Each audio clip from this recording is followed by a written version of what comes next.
Yeah, because I mean, I see your view conflated so often with something like great replacement theory. So how is your view different from great replacement theory in every way? It is, but go ahead.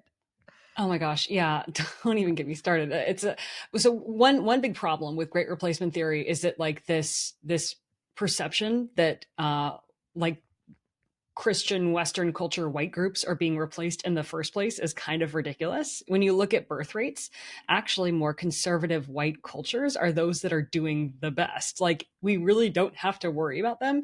And when we look at our prenatalist efforts and where we want to provide the most support, we're totally not looking at them because they're fine. Like, they're going to be fine. We're concerned about South Koreans, Native Americans, Jains, Emiratis. Like, these are the ones who are like tanking right now. So there's that problem of it of like, oh, actually, you guys are okay. Second, if you are like, let's say that we were white nationalists, right, or we were like believers in great replacement theory.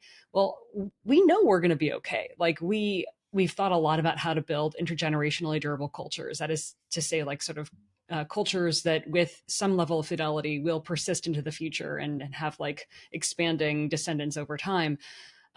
If we wanted to, we could just quietly have a lot of kids and have, a pretty good representation into the future. At least the odds suggest that.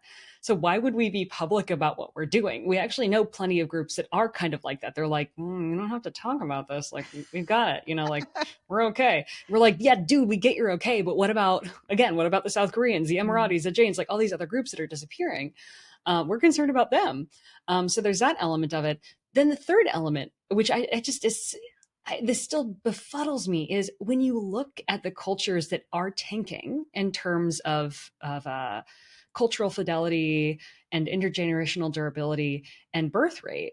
They are often in very diverse environments. Like they are an island of their culture within a much more diverse realm, like the United States, Israel. These are very pluralistic areas. When you look more at monocultural nations like Japan, South Korea, China, that's where birth rates are plummeting.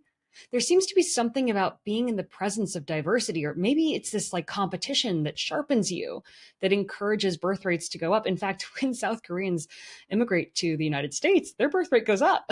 So it's Okay. also bizarre that these groups, there seems to be a correlation between like isolationism or like keep out the immigrants, or we don't want these other people to replace us, this sentiment in these groups, which also just seems very contraindicated if that's actually what you want for your group. If you want your group to thrive and stay competitive and have more kids, then you shouldn't be shutting out the others. You should be welcoming and integrating the others to a certain extent in a way that will sharpen you, or feel like give you a feeling of cultural pride, give your descendants something that they want to represent and be proud of, in contrast to other groups.